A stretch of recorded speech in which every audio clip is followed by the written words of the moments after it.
welcome back to another episode of the Gamescast of Improv Gaming here on youtube.com/ImprovGaming. As always, I'm joined with the best guy I know. He also has the best ponytail in the business. It's fabulous. Mr. Nicholas De Jesus. How's it going tonight, everybody? How is it going with you, sir? It's pretty good today. Actually, my back hurts a little bit, though. Oh, what'd you do? I didn't do anything. Just hurts? Yeah, just hurts. I wanted to wake up early this morning. We didn't. No. Woke up at 11:30 and I was like, oh, I guess the day begins now at 11:30. Actually, went up to help. Actually, I did do some lifting. I went to help my sister move in to her college dorm. But it didn't feel bad when I must be getting old. Must be. We are old motherfuckers. Yeah. But that brings me to my next point to introduce this old motherfucker right here, Mr. Pete Anderson. What's going on, guys? No tagline, just Pete Anderson? Yeah, goddamn Old motherfucker. I thought old that was the tagline. Very nice. Wasn't that the tagline? What's up, guys? Welcome. If you are not familiar with this show, and you should be, we are Improv Gaming. We come to you every Tuesday and Thursday with Gamecast, about 15 minutes long, about topics that we like to discuss and talk about. We also have a Sunday show live every Sunday. Time being around 5, 6. Yeah, we'll let you know. Just follow our Facebook. Over on Facebook.com/ImprovGaming. Follow our Facebook. That's where or Twitter or Instagram, because that's where we drop all the last minute things that we do. But generally about 5, 6 p.m. on Sundays. All of that can be found down below. Yes, in the description. So, if you're new, welcome. If you're also new and you like us, please hit that subscribe button, like the video, comment below if you have any comments or concerns, and, of course, share our beautiful faces with all your beautiful friends. Now on to what this is all about. Now, a couple weeks ago, there's been a big thing on the social medias about top 7s. And if you check out our last video, Returning, which was our podcast, we talked about our top 7 PlayStation 4 games because of all the events. Also, check out the reaction to the PlayStation event from September 7th here on the channel. So, we're going to do our top 7 games of all time. I will, of course, go first, and then on Thursday's episode, we will have Nick's top 7. So I'm going to tell you in no particular order, because it's very hard to say, but these are my top 7 favorite video games. I'm going to go through them. Of all time. Of all time. Ever. Of all time ever. Not just specific to one console. Nope. All time ever. Good God, no. Let's begin with Super Mario Bros. 3 on the NES.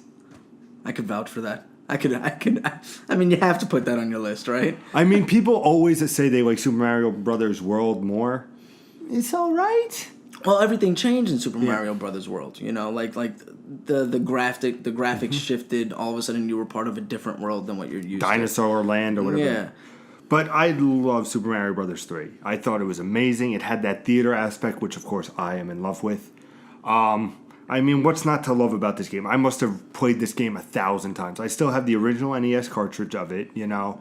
I still have yet to beat the game. Still on beating. I'm on the castle in the 8th world. Man, it's a motherfucker. But I love it. The raccoon, the flower power, just the look, the feel, the platform. I love everything about this game. Hands down, if you're looking for a great old school platformer, one of the best, you have to check out the Super Mario Bros. 3. So how's that to kick off the top 7? You like that? That's a good one. Yeah, that's a good one. Not surprising. The next one being Resident Evil 4. Resident Evil 4.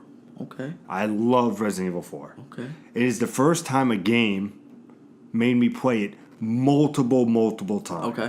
Usually with a game, as you guys know if you watch the show, I play it once and I'm like, okay, I'm good. I played Uncharted 2 once. All right, I don't need to play again. I don't need to get the collectibles. I've enjoyed myself.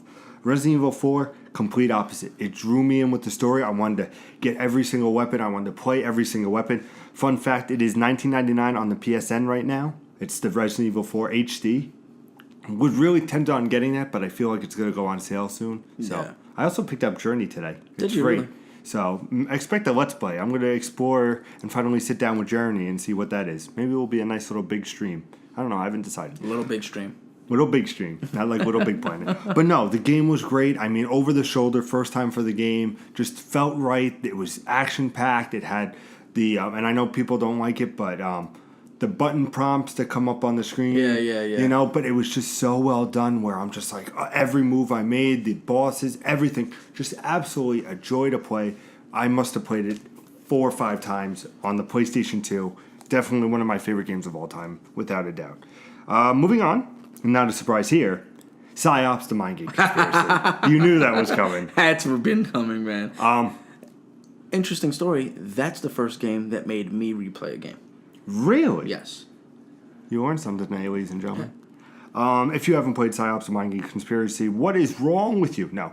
It's available on Xbox, the original Xbox, and PlayStation 2. Mm-hmm. I love this game because the story was well done. It had great gameplay elements with shooting, but also you had these psychic powers where you can use telekinesis, mind control. You could take over a body, all these different things, pyro, and it just added to it. I remember, and I say this story a lot, but being on a bridge and just all these guys coming, and I just took one, threw them into the others, and they all went over the bridge, and it was just, at the time, guys, like, I don't know if it will live up, like, I've only played it once, I don't know if it would live up to today's standards, but just remember playing it. I remember for the next, 3-4 years, I was like, nothing compared to that game. Yeah. And it was so upsetting it never got a sequel. Well, I was so happy to play Psi-op's Mind Game Conspiracy when I first got it. And it was like a luck of the draw. Like, I was like, I got to play a game. Like, I'm just feeding for a game. And I went into GameStop, and I was just like, yeah, this one looks good. And I pulled it off the counter, and I played it, and I was like, oh, my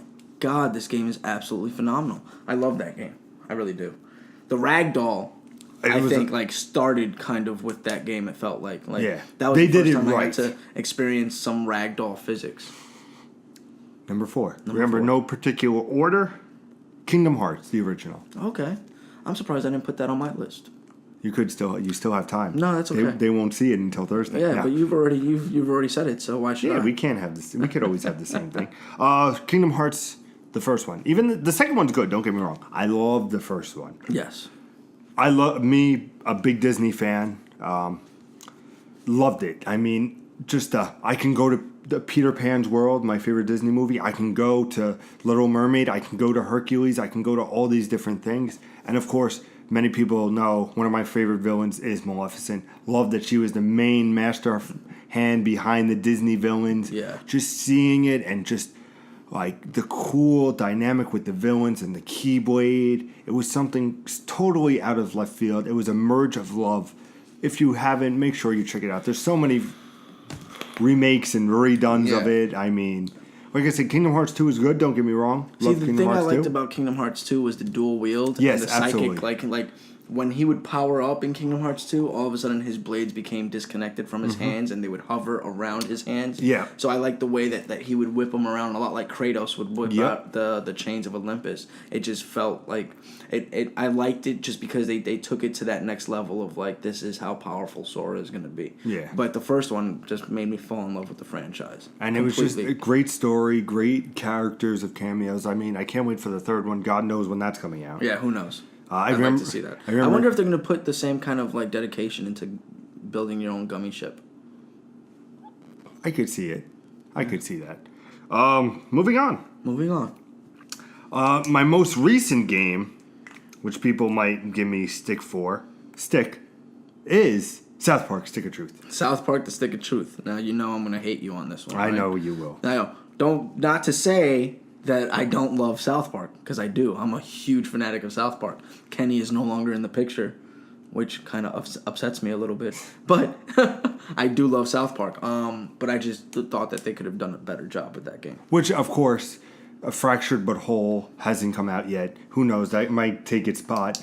But let me just say, I haven't laughed like this in a game in so long. Oh, the references were phenomenal. I thought it was funny. I'm sorry, I have so much to say. No, absolutely. I thought, as a South Park fan, every single corner you turned in that game, there was a reference to the show. Yep. A direct reference, and it made me laugh just based off of the references to the show. Then the jokes made me stop breathing, and then the circumstances made me pee my pants. Yeah. And it was just nonstop funny. It kept making me laugh. Yes, it's short, but you know what? What a great game. You get, if you actually pre-order or buy, I think it's buy, the Fractured But Whole, you actually get Stick of Truth on current gen. I have it right now on my PS4. I'm planning on doing a Let's Play of that too, just to reminisce. I have to join you on that one. I think we should. I think that would be a fun one. Because they've never, I don't think they've ever seen me in tears, laughing so hard. Who'd you play as? What class in the beginning? What did I play as? I don't remember. Were you the Jew? I might have been. I was very close to choosing the Jew, but I think I went with the Knight. I don't remember. I'd have to boot up my PlayStation 3 to find out. But I know a lot of people are etchy, but absolutely fantastic. I thought it was loved the combat, loved the story, loved at the end with you finally, just all around, just enjoyable. Yeah, fantastic. It was. I just felt like, what's the word I'm looking for? I felt shorted by because that's my fandom. Of all fandoms in the world, that's the one that I like cherish and I hold to a high regard, more so than Metal Gear Solid. So I thought that they could have done better, but it was a good experience. Number 2, Call of Duty Modern Warfare 2. Okay, not the first one. Ooh, I love that. Everybody always says, "Why not the first one, Pete? Why not the first one?" Let me walk you down a quick little story. Oh God, he's gonna talk about Liam Nelson. Are you going to talk about? Oh, yeah, you're gonna talk about me and Liam. Yeah, because every time you talk about it, you talk about Liam Neeson. Me and my friend at the time, my best friend, we decided on this thing where we would buy each of us a game. Now, of course, me being the big gamer I am, you know how I am. I already bought every game I was going to play for that year. Yeah. There was only one game that I was curious about, but I wasn't sure, and that game was Modern Warfare 2.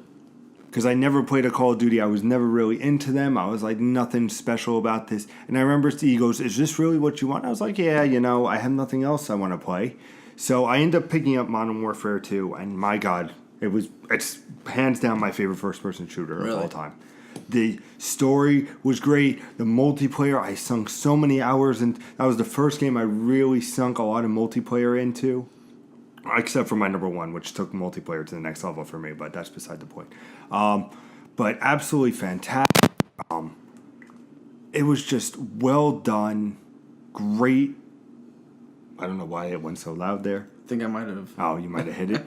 But great, just fun. The ending, the gunplay, everything, just enjoyable. Definitely, come on, Xbox One, give me a backwards compatibility of Modern Warfare 2. I will easily buy that game. Now, of course, wouldn't be me. Should I spoil them? What? Should I spoil it for you? What? What's number 1? Yeah. What do you think my number 1 is? Because you're not going to get it. No? I guarantee you. No? I've rarely mentioned this game. I think I already wrote it down. I can't even read that. Foxtrot?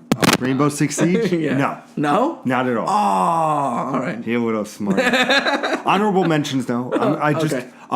Besides South Park Stick of Truth, I was going to put Ratchet & Clank Going Commando. Love that game series. If it was a top 10, obviously it would have been on my top 10. But of course, hands down, my number 1, probably my favorite game of all time. Ready for this one?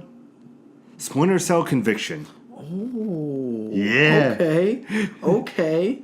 All right. This is why I bought an Xbox 360.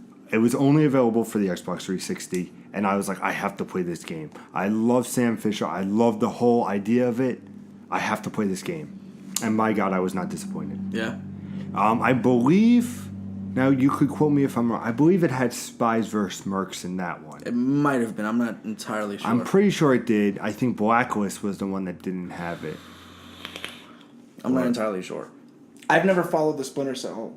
But correct me in the comments if I'm wrong. But I remember, if anything, it could also be Chaos Theory for the Spies vs. Mercs. Love the Spies vs. Merc multiplayer. I must have sunk hundreds of hours into that, more than Rainbow Six Siege. I love the first-person mechanics, trying to take down the spy sneaking around, trying to take out the Mercs.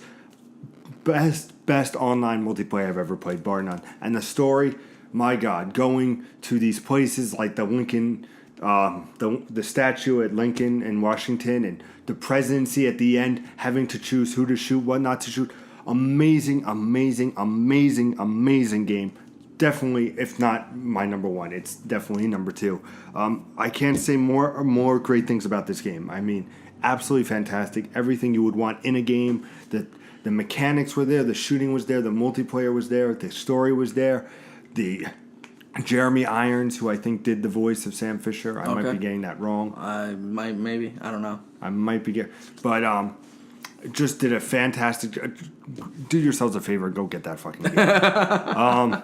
So that's my top 7. Like I said, Resident Evil 4, Psi-op, Conviction, Super Mario Bros. 3, Kingdom Hearts, South Park Stick of Truth, Call of Duty Modern Warfare 2. Like I said... Top 7, if I had to say, if I had a little bit more, like a top 10, top 25, I could really brush it out and everything. Yeah. But like these are something where if I turn on Resident Evil 4, I can play it. If I played Conviction tomorrow, I can play it. If I played Super Mario Brothers, I can play all these games. I can just turn on right now and go play. Absolutely fantastic. And thank you guys for joining us on our first Tuesday. First Tuesday show. First Tuesday show First ever. Tuesday show. Remember, we are every Tuesday, Thursday now here on youtube.com/ImprovGaming. So if you're new, please hit that subscribe button. Share it with your friends. We will be back Thursday for Nick's Top 7, which I can't wait for. I can't wait for it either. Did you change? Be honest. Did No, you change anything? I haven't changed anything. So I pretty much know what you know the list. But did I the surprise you with some of mine? You did surprise me. Okay. With the last one especially. Well, I knew. That last I'm like, one if you especially. said Rainbow Six, no. I love it, but Rainbow Six needed a single player. It would have been a shoo-in, I think, if it had a single player, but Gotcha. it really doesn't. So tune in on Thursday for my top 7. oh, it's going to be good. Everything gaming, you know where to keep it. And as always, Game on. Hey guys, what's going on? Pete and Jeremy here. That's not going to work.